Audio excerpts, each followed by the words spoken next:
Welcome to the podcast, Entrepreneur Perspectives, building and protecting your business one podcast at a time, a KazSource family production. In this episode, we discussed being coached, pulling stories, and the strategy addict.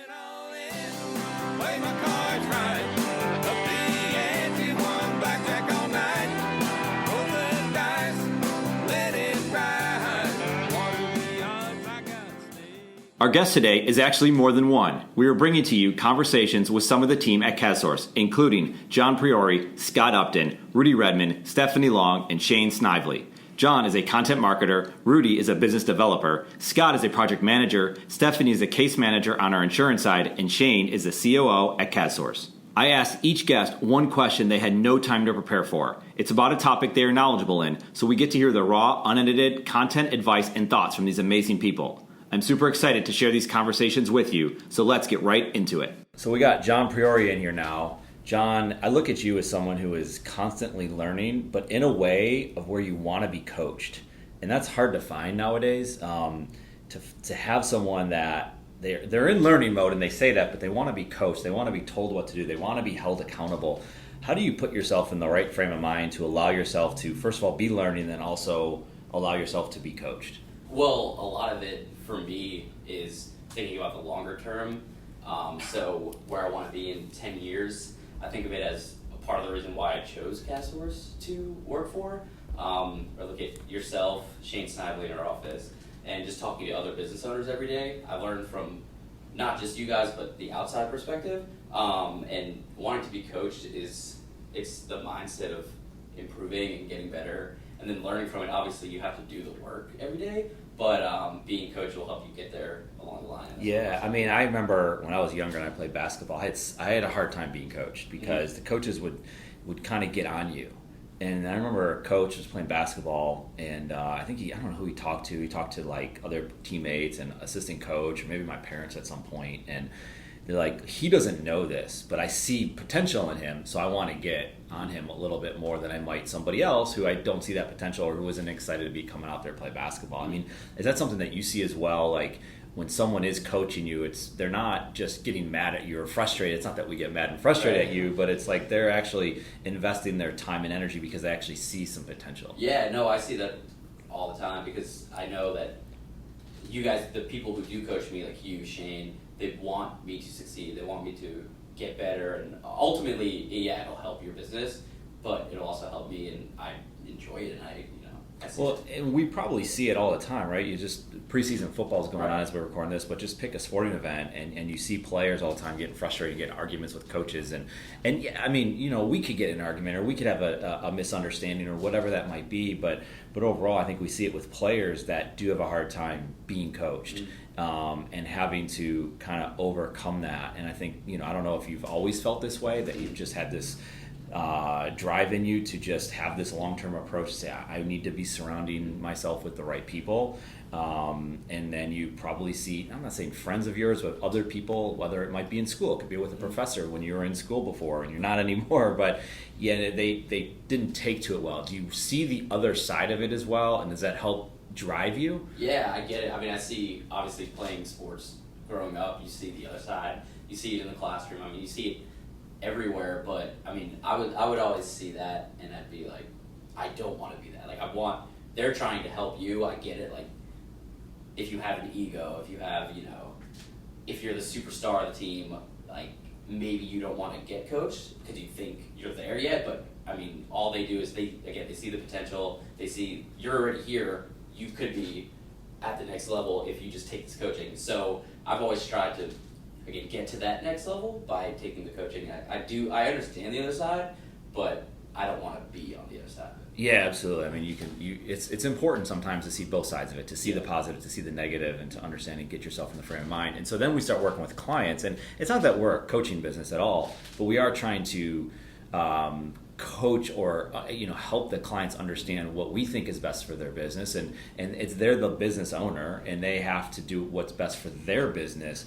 Do you see frustration when a client, for example, might not see it the same way, or they don't see the value in something? I mean, is it because then you become on the other side of it where you're trying to coach them a little bit, but then as long as you can create value for them, I think then that works. But talk to me a little bit about that, like how you're seeing it from a little bit, not, again, it's not coaching necessarily, but it is leading other people to help them in their business. Right. I wouldn't necessarily call it frustration, but it is their business, it's their baby, like they've worked so hard on it, so that's where I understand that they have this mindset, they want to get it right. But I think the biggest thing for me is proving it. So when we say one thing for one of our clients and maybe they're like, no, I want to do it this way, I just want to prove that this will help your business, what we say, what we're trying to coach them to do. So again, proving it out, like we said, back to the coaching thing. If a coach tells you to fix your swing, right? You're playing baseball, he tells you to fix your swing, he tells you you're pulling the ball too much, and then you try, right? You're gonna try to fix your swing, and you get a line shot to left field. I'm a lefty, so the opposite field, and it works. So I'd say that's the same thing as helping the client. So maybe we tell them one thing and they get a lead or they get a referral from that, and then they maybe stop with their ego back to the beginning, and then they realize, hey, the coach wants me to succeed, and it's not just about telling me what to do. Well, that's awesome, John. I appreciate you coming in and chatting with me for a little bit, and let's get on to the next one. We're here with Scott Upton. Scott, it's great to have you in here. Want to ask you some questions. You are spending a lot of time working, managing, and building websites. And it's interesting when I can watch a sporting event or any TV show and a website commercial might come on, or I hear people talking about websites, and it might be Squarespace or WordPress or Weebly, and it's talked about how easy it is to create a website. And I think we would both agree that it's very easy, not very easy, it is possible to get a website up and you don't have to have a lot of knowledge on it, and you can make a simple website. But I think actually when you dig into what's going on with a website, to the building the website, the managing, just the overall, like just updating the website, it's actually a lot more complicated than a lot of people are making it out to be. So I think it's really great that we have these opportunities to build these websites. But talk to me a little bit about like what you see in the website space right now, where so much has been said about how easy it is, and in one sense it is easy to get a website up, but in the other sense it's like when you really dig into this thing, this is way more complicated than people are leading on.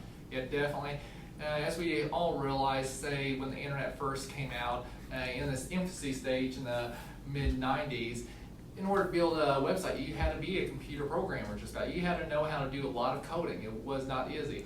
And then you have a lot of different companies coming out now to where like Wix, Squarespace, now WordPress, which WordPress has been out over a decade, and they are giving a lot of tools to people to actually build a website. And you don't need to have the computer programming skills. But at the same time, it is useful to have those skills still, because with a lot of those websites like Wix, they're pretty much a cookie cutter approach. You can add your pictures in, but if you really want to customize it to your brand, to your vision, it can be a little more difficult. I primarily focus in on WordPress, and even then, with a lot of tools that are available, you do have to have a little bit of skill and a lot of patience with the website to actually get it to exactly what you're looking for. But yet at the same time, if you're wanting to just get a website up, you don't have to have a large skill base. But then the issue can come in play is if the website goes down, or if there's some technical challenge, or if you really wanted to have that website rank on, say, Google or Bing or these other places, that's where some knowledge and some experience can come into play. That's right, and a lot of times we talk about, you're mentioning SEO, search engine optimization, and what happens is I can post an article and I can put my image on there, and let's say I don't have a lot of understanding of how websites work, but they made it easy. One of the problems could be is I could be loading up these images that are very large images. Or if I'm in sales, or if I'm running a business, or if I have all these projects that I have to do, I could get caught handling an image, and this is like the most basic and probably least important aspect of the actual blog post we're just talking about right now, and I could spend an hour trying to resize that image. So all of a sudden now we're talking about, is it easy to load it up? It is, but how much time did you spend doing it, and how much time is that taking away from you? And are you actually slowing the website down because you're loading up large images? Again, we're just giving one very small example that all the different plugins that exist. I'm sure you see this quite a bit, and we've talked to clients and helped people out that they thought a lot of the parts were easy. Then they started loading an image up, and either they did it or didn't do it. They spent a lot of time doing it, and next thing you know, they're slowing their website down. And those images, that's a good point. It's one thing if you're loading up a large image on your desktop, your laptop that's connected to your business or your home Wi-Fi or directly cable connection. But if you're on your mobile device, sitting at the beach, sitting at the lake, sitting wherever, just walking down the street, running off mobile, if you are running a business, loading a image that is, say, 20 times what it could be otherwise, 20 times larger, it's going to take a long time for that website to load up online. With a couple of tricks and everything, you can easily downsize the image, keep the quality up, and make the website much smoother loading, plus it helps with Google rankings. That's right. And here's the other thing that's changing is you see it a lot. You do a lot of website updates. Yes. And the website, and we've seen in the last few years how much things have changed. You know, if you were to go and look back on a website 5 years ago or 10 years ago, it's amazing the differences you see. The rate of change is it's nuts right now, for lack of a better word. In the next few years, we couldn't even sit here and predict what it's going to look like and what's going to change. What it means, though, is that websites are being updated constantly. The plugins are changing. New plugins are being introduced, different ways and different themes of the way to do this. And the way Google's actually reading websites changes by the day, it seems like. How do we handle all of this? And I would say what's actually coming down the pipeline, I have not had a chance to discuss with anybody yet, is WordPress just came out with WordPress 4.98, and they had a test where you as a user can test their new basically website editor, and it's called Gutenberg. And if you search on it online, YouTube, Google, you'd actually find a lot of stuff on it. But it used to be, and anybody who's been in WordPress, it's very much for a basic WordPress site, it's going to be pretty much just think of like Microsoft Word, just a lot of typing and putting a lot of text in and so forth. And if you wanted a drag and drop frame builder, you had to actually spend money to buy a theme or some plugins and so forth. With WordPress, you're actually building in, starting in 5.0, it's going to be required this Gutenberg composer, and it is built in drag and drop. Now, with saying that, all these themes that's out there, all these plugins, they're now going to interact with that, and it's throwing a lot of stuff out the window. So there's still probably 6 months before this is officially going to be released, but there's going to be some big changes down the road. And in saying that, I've seen a lot of websites that might be 2-3 years out of date, and with those out of date systems, that can create a lot of challenges for SEO purposes or for security. The other day I had a website, their security certificate, the HTTPS, it expired. And for kind of going back to Wix or something, if someone doesn't have any experience how to deal with an expired certificate, the website crashes and so forth. It took me 2 minutes to fix it, but for someone without the experience, they'd be on the phone trying to get a hold of support, be 2 or 3 hours. That's right. Well, I liken it to like when Apple changes the iPhone, and when they used to have the power button on one side. Well, if you made a case for the iPhone, your case is irrelevant. You're basically starting over now. So rate of change is no joke. I appreciate you coming in and talking to us a little bit about the website. I think we have to do more of this because there's a lot going on, from mobile first indexing to just all sorts of stuff happening with websites. And as you're staying up, we just announcing some news that's going on with WordPress with their new update. So thanks again for stopping by and chatting with us about websites. So we're here with Rudy Redmond now. Rudy, we talk about stories all the time here. We love creating stories. We love listening to stories. You are great at pulling stories from entrepreneurs, from business owners. And I liken that to the fact that you're methodical in your approach, and you give people time. You allow them to talk. You know, so many people today want to get what they want to say out. Like, listen, you're letting me just like go on and on right off the bat. Because you're going to wait for your turn, and you're going to ask, you're going to answer it, and you're going to give the other person their opportunity. So we talk about pulling stories from people.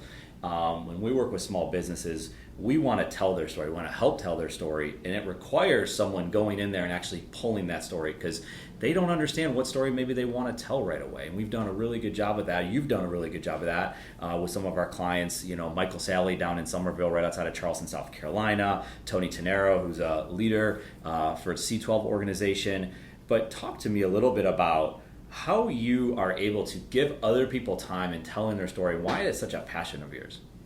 Well, I think a lot of it has to deal with relatability. So how do you, finding something that you have in common with the person, but then whether it's personal, whether it's business related, something like that kind of starts it off to get them comfortable in talking about whatever they want to talk about.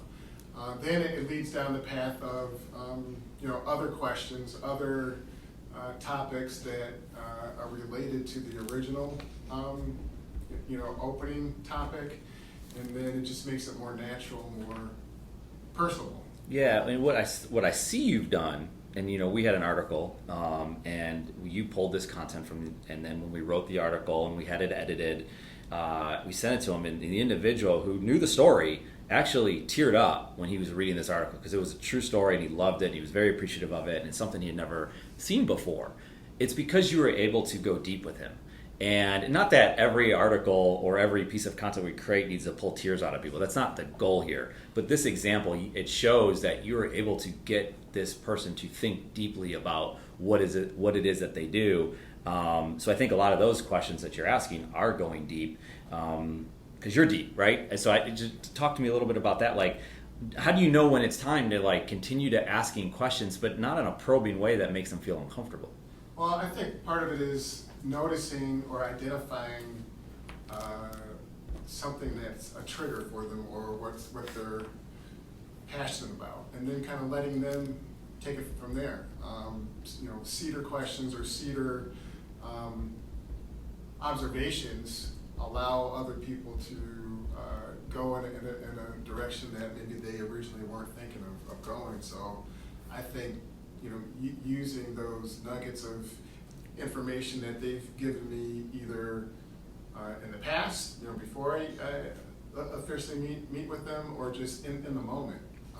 It just allows them more clarity, I think, and it just makes it easier for people to kind of talk about what they really are passionate about. That's right. So if you're not there with them, what tips would you have for a business owner, or anybody for that matter, if they're thinking about, okay, I know I need to tell my story. I know I need to put it out there. I don't have Rudy sitting here with me right now, and maybe that's what we need, right? We need to get Rudy at the table with them so they can tell their story. But what are ways that they can dig deep into themselves to get that story out there? Like maybe an exercise, or maybe a thought process, or maybe they should be looking at a picture of their kids. Like what should they be doing in order to trigger that point to where they can at least start getting some notes down to get them to that next level? I think just taking an inventory of what either within the last week or last a certain time period, what things triggered you, or what things did you do, or you saw someone else as a inspiration do that will allow you to open up more. I think those things where you just kind of pinpoint over a certain period of time. Activities, ideas, inspiration, passion that will allow you to kind of open up more. What about standing up and going for a walk and walking to lunch, or doing a little exercise? Does Rudy Redmond, the former track star, believe in that? Yeah, we've gone down and talked about going up and down the stairs. I mean, it doesn't have to be anything big, but something to take you out of the moment. We're all busy people. We're all focused on getting a certain job done. But this whole idea of taking a break, even in sports, you have to take a break. You can't just continue to do the same thing over and over again, because then we talk about injuries and you just get in a zone where you're probably not as creative as you could be.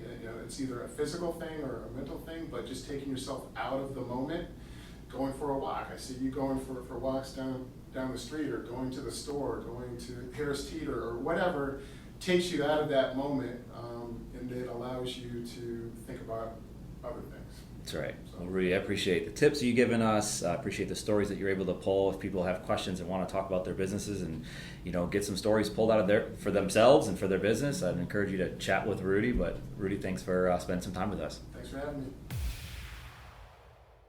Here's something we're excited about, a sponsor for our podcast. but not only a sponsor, a marketing client of ours at KazCM. But know this, any business we put our brand behind, we believe in.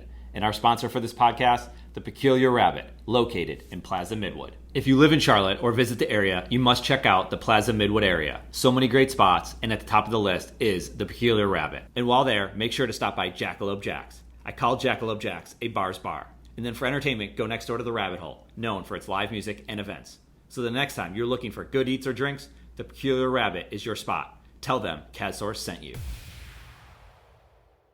All right, so we are here with Stephanie Long now. Stephanie, you've been with us for a few months, and you came from a different industry, and that's not the easiest thing to do. Now, you have a history of being in the insurance business, or like your family being in the insurance business, I should say. What is it like learning something, while you do have a family history in this business, for yourself individually, what is it like learning something that is so new and there's so many demands being thrown at you, not only internally, but also externally with your clients? Well, it's really where the rubber meets the road, kind of understanding what it actually takes to make this business happen and make clients happy and get cases placed. And it's a lot more than what you think looking from the outside. And any job that I've worked, it's kind of like you get just thrown in, absolutely thrown in. And for better or for worse, that's the best way I learned, is just to be thrown into it.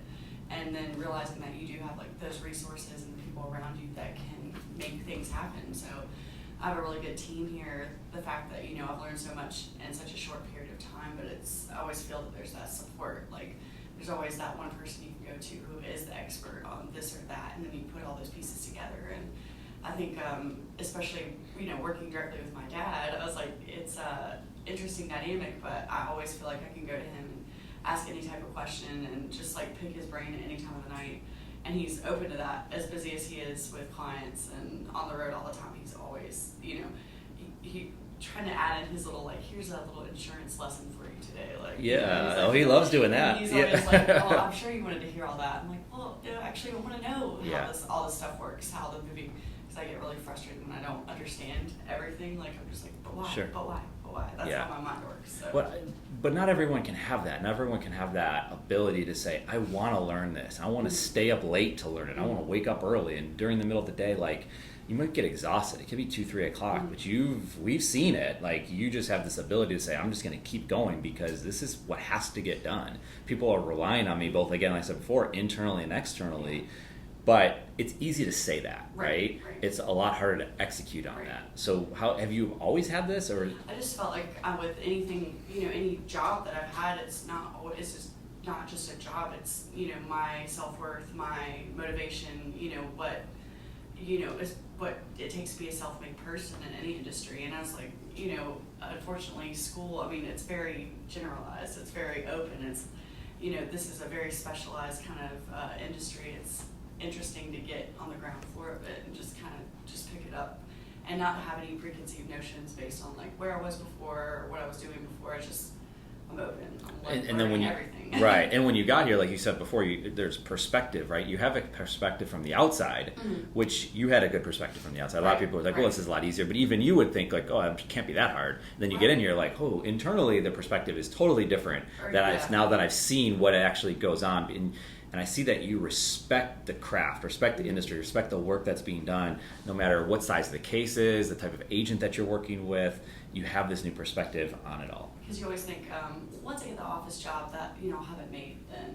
And a lot of people in the industry I come from, like service industry, I'll do a good job once I land that big job, And for me, that was like not the way it worked. I just was always, from anything I did, if you can't do well at that menial job that you look down upon, or you should look down upon it, I mean, because that's what you're spending your time doing. If you can't do a good job at that, then what's to say that once I get this job in this fancy office, then I'm going to do, my 100%.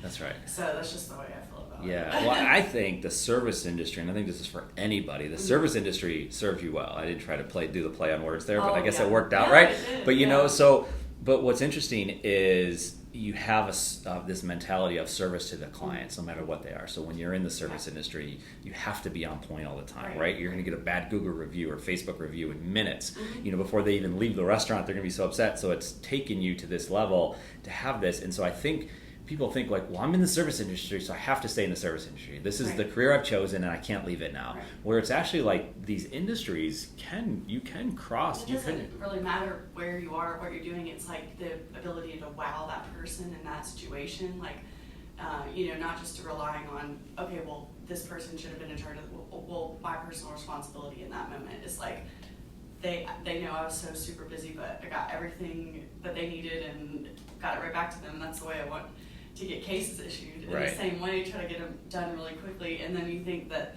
oh, well, offices are stuff, companies, large companies wouldn't operate like this, but there's a lot of runaround for like carriers and stuff, so you just have to kind of just roll with it, That's like in any industry, there's challenges. Yes, There's and lots a of lot of challenges. people are throwing roadblocks. I mean, the industry we have so many different people touching the cases, touching just the process, and if you have that, you're going to have mistakes. So there's no two ways about it, and to have the right mindset when it comes to that is so important. It's always been so important. And I mean, there's going to be good days and be bad days. So how do you deal with it? How do you handle the ups and the downs, right? Again, a lot of this stuff is all cliche-ish, but it's real. Yeah, right? and I asked my dad, I was like, do you always feel like the things are just up in the air? Like, I always want to just get it to where things are just settled and everything like is making good progress and I feel good about. But sometimes, you're stuck and you've done everything that you can possibly do. It's just try to use, those extra contacts or put in that extra time that you can in order to get these stuff processed. I mean, it's not easy. You just have to keep pushing. That's right.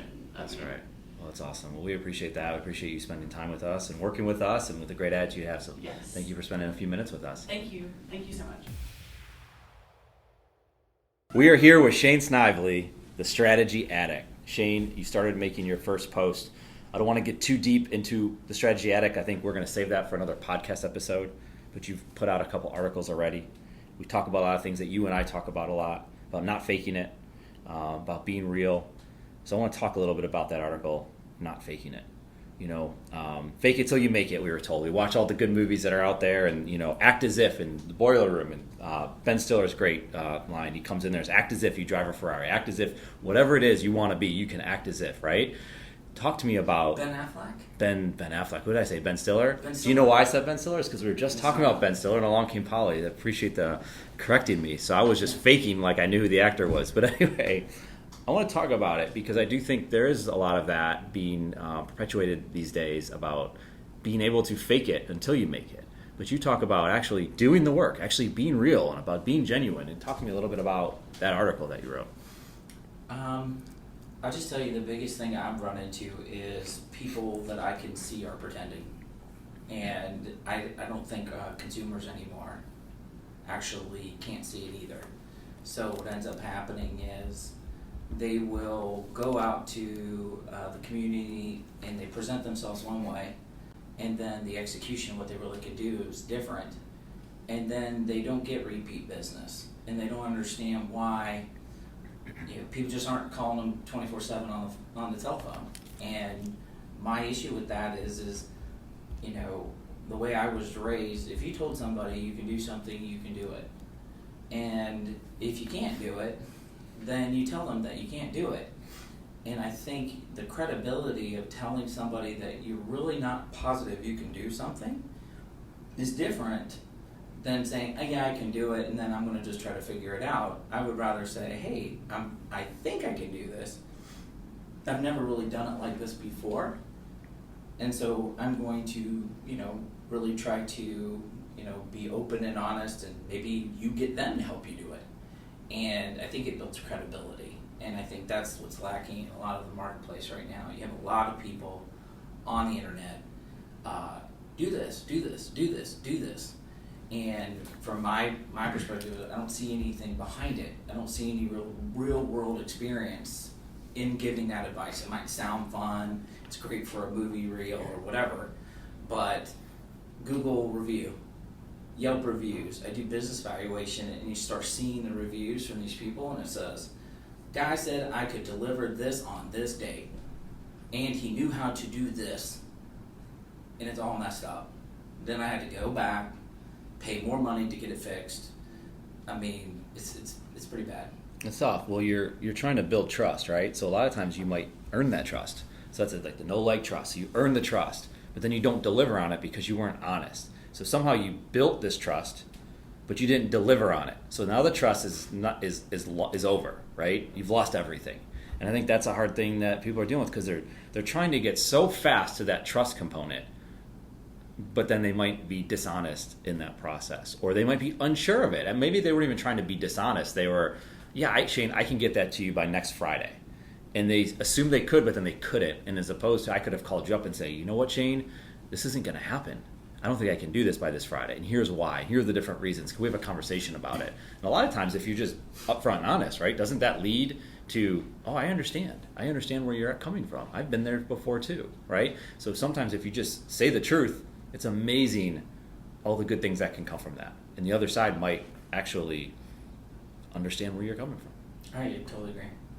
I mean, that's the actual foundation of the article. And I've had 2 or 3 different conversations now with just where I find, as specifically in social media, where you see people hyping up someone else's stuff that's really disingenuous. And for me, that's another piece of this is people aren't stupid, and a brand, it can only go as far as itself. So like a shameless plug, my wife's medical practice, Chestnut Family Practice. It is amazing the types of reviews you read on Facebook. It is real. People are talking about the impact that her being there for them and being listening and doing all these things. It's something you can tell. This is real. This is not some, I'm going to pay for 7,000 likes and I'm going to do this or do that. And I think that's the other piece of this is when you start thinking about crowd learning and, Facebook groups, for example, PMG is this physicians moms group where my wife gets a ton of information. They will call out one person and say, oh, guess what? This is not real. This is absolutely a fallacy. Don't do this with these people.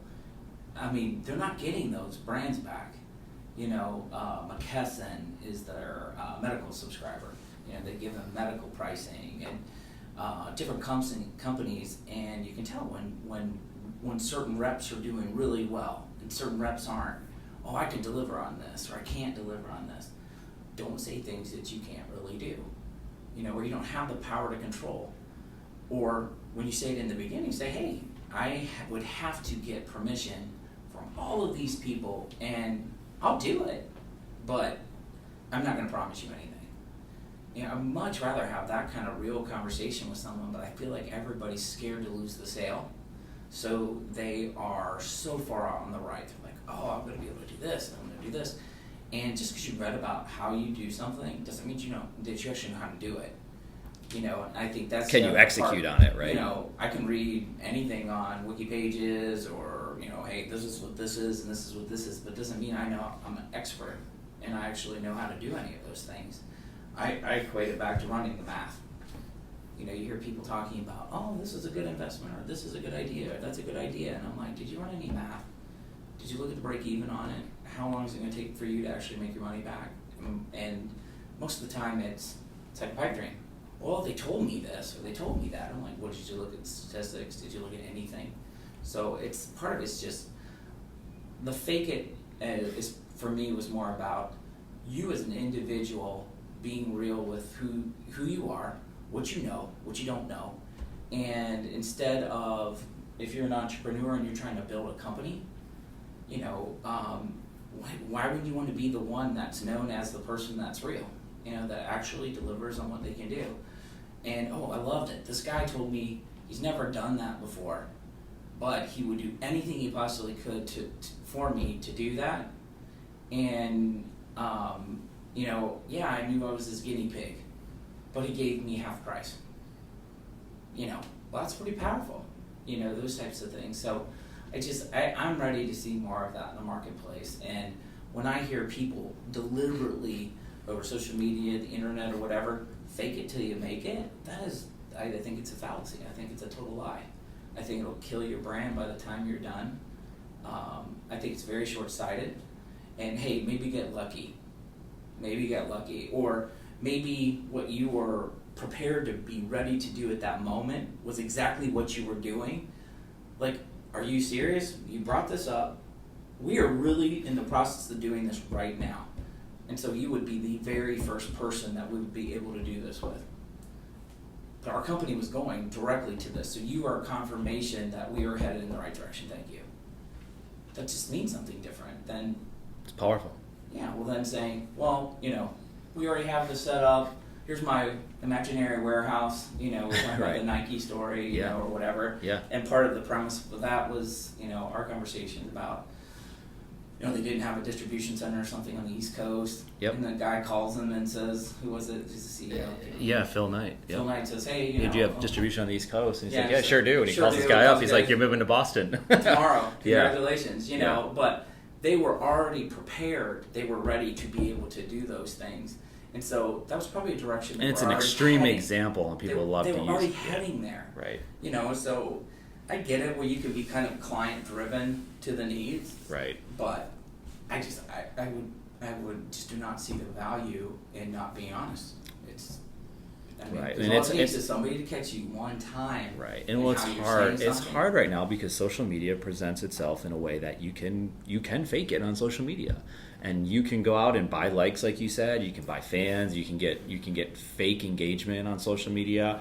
And it's hard for someone who doesn't know everybody to know how that all happened. They might just think, wow, this person's dynamic. Look how many people are following them or liking them or engaging with their content, but it might not be real. So it requires people to read between the lines a lot. And it takes more time, right? Yeah, I've got 10,000 plus people on LinkedIn. Doesn't mean I know everybody. Right. And I think that's the part that people have to realize. It's like, oh, well, how did you get that amount of people on LinkedIn? Well, I've been writing, and people come back, but part of it is trying to find the people or the cells of people that you really like to deal with in social media. My biggest Excel group and for VBA programming and stuff like that, it's my largest probably following of anybody. It has nothing to do with financial planning, strategy planning, wealth management, or whatever. But I initiated the following because these people helped me code. They were the most open, honest people. They're like, hey, you don't know how to do this? You're not a computer programmer? I'm going to help you. Well, I followed them back. They followed me back. We talk about things that are important to us. And I think that's the part where it doesn't always have to be, oh, I'm building this to sell, or I'm building this as some intangible asset. Oh, how about just, I need it. So I think that's, you get out of it what you put in it. And I think the fake it is when somebody says, well, I'm what do you call it? I really don't care about social media. I don't really care about marketing. I don't care about whatever. And then they'll come backwards and say, none of that stuff works. I'm like, well, what did you invest in it? What time did you have? So Right. I know it's kind of a tangent off of the fake it, but it's like, you really don't have an opinion. So you faking it like you're the expert in this subject, and you really don't. You have no clue. Right. And and when you don't know something about any of it, just say it. I don't know about it. Right. Well, It's in line with the don't fake it. So, no, I appreciate it. I appreciate you coming on, sharing your ideas. The articles are on The Strategy Addict. We'll be posting those. I appreciate you giving us your honesty and how you think about this situation. So thanks for spending a few minutes with us. John, Scott, Rudy, Stephanie, Shane, it was absolutely awesome having you on this podcast. From your genuine answers to your constant drive to do better in all you do, I personally know all entrepreneurs can learn from you. The perspectives from all these guests on being coached, building a website, pulling stories, learning something new, and business strategies are now perspectives you as a business owner and entrepreneur can use for yourself. And for that, John, Scott, Rudy, Stephanie, and Shane, thank you. And for anyone looking to talk with any of these guests, I encourage you to reach out to them. If you have questions, feel free to reach out to me directly. You can find me on LinkedIn or contact me on Twitter and Instagram at Eric_Kaz. Thank you for listening to our KazSource podcast, Entrepreneur Perspectives, building and protecting your business one podcast at a time. Until next time, we're out of here. Play my cards right.